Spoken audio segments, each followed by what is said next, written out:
Bonjour, je me présente Yannick Méthode, agronome pour le réseau AgroCentre. Je suis en compagnie à ma droite de Stéphane Langteau, agronome aussi et en charge des parcelles de recherche et développement pour l'AgroCentre Saint-Hyacinthe. On sait que les rendements de soya ont tendance à plafonner au fil des années. Donc, on a fait des parcelles expérimentales puis des parcelles en plein champ pour essayer de trouver un moyen d'augmenter ces rendements de soya-là.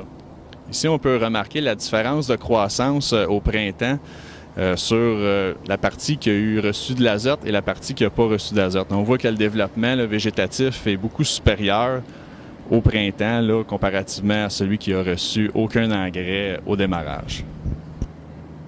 Fait que pour vous décrire un peu plus la parcelle, c'est Stéphane qui va vous expliquer en gros là, ce qui a été fait là, au courant des dernières années. Je laisse la parole à Stéphane. Bonjour. Donc, on savait depuis un bon bout de temps que le soya est un gros utilisateur de potassium. Par contre, ce qu'on sait moins, c'est que le soya aussi a besoin d'une grosse quantité d'azote tout au long de la saison. On parle en fait d'une quantité d'azote totale qui peut varier entre 250 et 300 kg à l'hectare d'azote.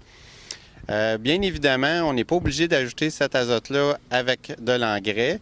Qu'est-ce qui va faciliter l'apport d'azote à la plante? C'est le fait que la plante produit un nodule au niveau des racines, qui est une association avec une bactérie qui va fixer l'azote de l'air et va la rendre disponible aux plantes de soya. Donc, ce nodule-là va être actif environ au départ à peu près entre 2 et 3 feuilles trifoliées et va continuer son activité jusqu'à environ la phase de remplissage du grain du plant de soya. Ce qu'on a voulu faire avec les tests d'azote au démarreur, on voulait vérifier si en rajoutant une unité environ 15 et 30 unités d'azote au démarrage du plant, c'est-à-dire avant le stade de début de formation des nodules. On voulait vérifier s'il y avait un apport positif au niveau du rendement en fin de saison. Alors, ce qu'on voulait vérifier, c'était en rajoutant entre 15 et 30 unités sur un ensemble de 8 parcelles sur une période de 3 ans. Les résultats nous ont donc donné un avantage de rendement qui s'avérait être en moyenne de 300 kg à l'hectare au niveau du rendement, ce qui donnait un avantage économique aux producteurs d'environ 100 $ à l'hectare. On a regardé la nodulation du soya pour être certain qu'il n'y avait pas de problème sur la nodulation.